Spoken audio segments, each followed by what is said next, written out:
Hello friends, now you are watching parts of speech balancing topics. Before that, you are watching our channel for the first time, please subscribe. Fifth heading, adverb. Adverb அப்படின்னா என்ன? Modifying adjectives and describe verb in a sentence. அட்ஜெக்டிவை modify பண்ணுறதாகவும் அல்லது வெர்பை describe பண்ணக்கூடிய வேர்டை நம்ம adverb அப்படின்னு நம்ம சொல்லுவோம். அதுக்கு எக்ஸாம்பிளாக பார்த்தோம் அப்படின்னா அட்ஜெக்டிவ்ஸை மாடிஃபை பண்ணுறதுக்கான எக்ஸாம்பிள்ஸ் பார்த்தோம்னா he is doll. He is டால் அப்படின்றதுல டால் அப்படின்றது அட்ஜெக்டிவ் வேர்டு. இந்த டால் அப்படின்றது அட்ஜெக்டிவ் வேர்டு. அதுக்கு வெர்பு அட்வெர்ப் என்னன்னு பார்த்தோம் அப்படின்னா வெரி. டால், வெரி டால் அப்படின்னு அதை மாடிஃபை பண்ணுறதுனால அது அட்வெர்பு. இப்போ ஃப்ரெஷ் ஃப்ளார்ஸ் அப்படின்றதில் பார்த்தோம் அப்படின்னா ஃப்ரெஷ் அப்படின்றது அட்வெர்பு. ஃப்ரெஷ் அப்படின்றது அட்ஜெக்டிவ். அந்த அட்ஜெக்டிவான வேர்டை நம்ம என்ன பண்ணுறோம், நாட் ஃப்ரெஷ் ஃப்ளார் அப்படின்னு சொல்லிட்டு அதை மாடிஃபை பண்ணுறோம். ஸோ இந்த நாட் அப்படின்றது adverb. The soup is hot. The soup is hot அப்படின்றதுல ஹாட் அப்படின்றது என்னது, அட்ஜெக்டிவ் வேர்டு.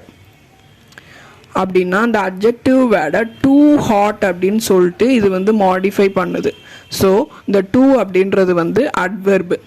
அடுத்து பார்த்தோம் அப்படின்னா வெர்பை டிஸ்கிரைப் பண்ணுற மாதிரியான வேர்டை நம்ம அட்வெர்புன்னு சொல்லுவோம் அப்படின்னு சொல்லி பார்த்தோம். அதுக்கான எக்ஸாம்பிள்ஸ் இந்த வெர்பு அப்படின்னு சொல்லும்போது அது எப்படி நம்ம ஃபைன் பண்ணுறது. அதாவது இப்போ மதுரைன்னு இருக்குது. மதுரை அப்படின்றது என்ன, வேர்.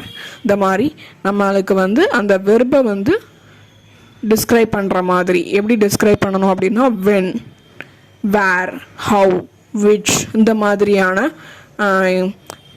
மாதிரி மீனிங்கில் டிஸ்கிரைப் பண்ணுறதா இருக்கும். தே went to Madurai last week. அதில் பார்த்தோம் அப்படின்னா மதுரை அப்படின்றது பிளேஸ் அட்வெர்பு. வேர், எங்கே அப்படின்றது வருது. லாஸ்ட் வீக் அப்படின்னு பார்த்தோம்னா வென் அப்படின்றது வருது. இது இருக்கு Madurai. They went to Madurai. அவன் போனா மதுரை. ஸோ இது அட்வெர்பு. வேர் அப்படின்ற வேர்டை குறிக்குது. ஸோ லாஸ்ட் வீக், இந்த லாஸ்ட் வீக் அப்படின்றதும் அட்வெர்பு. Time adverb. அடுத்து sports day function held on 25th May. இதில் பார்த்தோம் அப்படின்னா ஹெல்டு அப்படின்றது தான் வெர்பு, ஆக்ஷன் வெர்பு. இந்த வெர்பை எது டிஸ்ட்ராக்ட் பண்ணுது அப்படின்னா 25th May அப்படின்றத டிஸ்கிரைப் பண்ணுது. ஸோ இந்த 25th May தான் இந்த சென்டென்ஸில் அட்வெர்பு. இது டைம் அட்வெர்ப் அப்படின்னு சொல்லுவோம். We have just arrived home அப்படின்னா இதில் வெர்பு என்னதுன்னா அரைவ்டு. இதுதான் வெர்பு. ஓகேவா? அப்படின்னா அதை எது டிஸ்கிரைப் பண்ணுது, ஹோம். எங்கே வந்த, ஸோ ஹோம் அப்படின்றது அட்வெர்பு வேர்டு. அடுத்த சென்டென்ஸ் பார்த்தோம்னா த தீஃப் ரன் குயிக்லி அப்படின்றது. இப்போ இதில் வெர்பு அப்படின்னு பார்த்தோம்னா ரன், இதுதான் வெர்பு. இதை எது டிஸ்கிரைப் பண்ணுது, வேமா வந்தான், குயிக்லி அப்படின்றது ஹவு, எப்படின்ற வருது கொஸ்டின். ஸோ இதுதான் அட்வெர்ப். இதில் மேனர் அட்வெர்புன்னு இதை சொல்லுவோம். ஸ்னெயில் க்ரீப்ஸ் ஸ்லோலி அப்படின்னா என்ன, க்ரீப்ஸ்னா என்ன, தவழ்ந்து போகிறது. ஸ்லோலி, க்ரீப்ஸ் அப்படின்றது வெர்பு.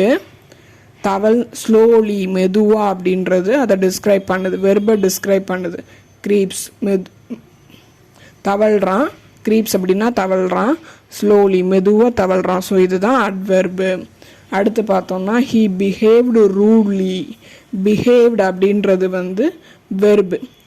எப்படி ரூட்லியாக பிஹேவ் பண்ணுறான். ஸோ இதுதான் அட்வெர்பு, டிஸ்கிரைப் பண்ணுது, வெர்பை டிஸ்கிரைப் பண்ணுது.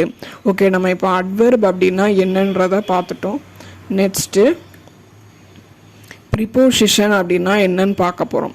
அதாவது ரெண்டு எலிமெண்ட்டை ரிலேட் பண்ணுற மாதிரி இருக்கிறது தான் ப்ரிப்போசிஷன். ஓகே, இதை நம்ம எப்படி பார்க்கலாம், எக்ஸாம்பிள்ஸ் வச்சே பார்ப்போம். The books is that is on the table அப்படின்னா புக் அப்படின்றது ஒரு திங்க், ஒரு பொருள். ஸோ அது நவுன். இப்போ டேபிள் அப்படின்றது ஒரு பொருள். ஸோ அதுவும் noun.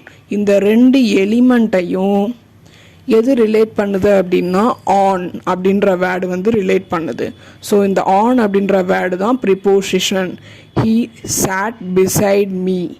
He sat beside me அப்படின்னா என்ன அர்த்தம்? பிசைட் அப்படின்றது வந்து ப்ரிப்போசிஷன். இதில் பார்த்தோம்னா look at him. Look at him அப்படின்றதுல லுக் அப்படின்றது வெர்பு, ஹிம் அப்படின்றது ப்ரனவுனு, இந்த அட் அப்படின்றது ரெண்டையும் ரிலேட் பண்ணுது. ஸோ இதுதான் pronoun. She is behind Ram. Ram அப்படின்றது name, person, so noun. Is அப்படின்றது பி வெர்ப், ஷீ அப்படின்றது ப்ரனவுன், இந்த இது பிஹைண்ட். இந்த எல்லாத்தையும் ரிலேட் பண்ணுறதுனால என்ன சொல்கிறோம்? இதை வந்து ப்ரிப்போசிஷன் அப்படின்னு சொல்கிறோம். நெக்ஸ்ட்டு பார்த்தோம் அப்படின்னா அடுத்த டாபிக் கன்ஜக்ஷன். கன்ஜக்ஷன் அப்படின்றது வந்து டூ வேர்ட்ஸை வந்து connect two words or sentence. ரெண்டு வேர்டை கனெக்ட் பண்ணுறதோ அப்படி இல்லைன்னா ரெண்டு சென்டென்ஸை கனெக்ட் பண்ணுறதையோ நம்ம கன்ஜக்ஷன் வேர்ட் அப்படின்னு நம்ம சொல்லுவோம். அந்த மாதிரி என்ன மாதிரியான வேர்டெலாம் இருக்கலாம்னு பார்த்தீங்கன்னா அண்டு, பட்டு, ஸோ, பிகாஸ் இந்த மாதிரியான வேர்ட்ஸை வந்து நம்ம கன்ஜக்ஷன் வேர்டுன்னு சொல்லலாம். இதுக்கான எக்ஸாம்பிள்ஸ் பார்த்தோம்னா I put an apple, I put a banana. இதை எப்படி நம்ம சேர்க்கலாம்? அந்த ரெண்டும் ஐ பாட் அன் ஆப்பிள் அப்படின்றது ஒரு sentence, I put a banana அப்படின்றது ஒரு சென்டென்ஸ். ரெண்டுலையுமே பாட் தான் பண்ணுறாங்க, வாங்க தான் செய்கிறாங்க. So I put an apple and a banana. இப்படி நம்ம கனெக்ட் பண்ணிட்டோம். என்ன வேர்ட் கனெக்ஷன் வேர்டாக இருக்குன்னா அண்ட். இதுதான் conjunction word. We went to Chennai silks and put a sari. இப்போது இந்த அவன் வந்து சென்னை சில்க்ஸ் போயிட்டான், அவன் வந்து சாரி வாங்கிட்டான். ஸோ இந்த ரெண்டு சென்டென்ஸையும் கனெக்ட் பண்ணுறது அண்ட் அப்படின்ற வேர்ட். ஸோ இது conjunction. She studied well but did not get good mark. அவள் நல்லா படிப்பா.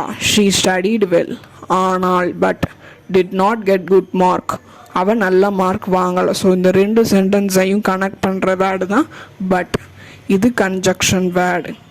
He has all the necessary qualification but did not get the job. He has all necessary qualification, அவனுக்கு எல்லா குவாலிஃபிகேஷனும் இருக்குது, ஆனால் but did not get the job கிடைக்கல. அந்த ரெண்டு சென்டென்ஸையும் கனெக்ட் பண்ணுற வேர்டு வந்து பட். ஸோ இது conjunction word. I missed the bus, நான் பஸ்ஸை மிஸ் பண்ணிட்டேன் அதனால். ஸோ ஐ வாஸ் லேட், நான் லேட்டாக வந்துட்டேன். ரெண்டையும் கனெக்ட் பண்ணுற வேர்ட். ஸோ இது conjunction word. Next topic is interjection. இதில் என்னன்னு பார்த்தோம் அப்படின்னா எக்ஸ்பிரஸ் அவர் எமோஷன். எமோஷனாக நம்ம எக்ஸ்பிரஸ் பண்ணக்கூடிய வேர்டை தான் இன்டர்ஜெக்ஷன் அப்படின்னு நம்ம சொல்லுவோம். வாவ், பியூட்டிஃபுல், ஒரு அழகான ஒரு இது அப்படின்னு சொல்லிட்டு வாவ் அப்படின்னு சொல்கிறோம். ஸோ அது வந்து எக்ஸ்பிரஷனை வந்து குறிக்கக்கூடிய சொல். ஸோ அது வந்து இன்டர்ஜெக்ஷன் வேர்டு. அப்புறம் பார்த்தோம்னா ஓகே, அதுவும் இன்டர்ஜெக்ஷன் வேர்ட். அதுக்கப்புறமாட்டி நோப், அதுவும் இன்டர்ஜெக்ஷன் வேர்ட். அதுக்கப்புறமாட்டி ஆட்ஸ், அதுவும் இன்டர்ஜெக்ஷன் வேர்டு. ஆட்ஸ் அப்படின்னா அச்சோ அப்படின்ற மாதிரி, அச்சோ அப்படின்ற மாதிரி சொல்கிறது. அடுத்து பார்த்தோம்னா யாக். யாக் அப்படின்னா அசிங்கமான, அந்த யாக் அப்படின்னா அசிங்கமான. ஸோ ஒரு எக்ஸ்பிரஷனை குறிக்கிறதுனால அதுவும் இன்டர்ஜெக்ஷன் வேர்டு. ஓகே ஃப்ரெண்ட்ஸ், இந்த வீடியோ உங்களுக்கு ரொம்பவுமே பயனுள்ளதாக இருக்கும்னு நான் நம்புகிறேன். Please subscribe our channel and click the bell icon. Thanks for வாட்சிங்.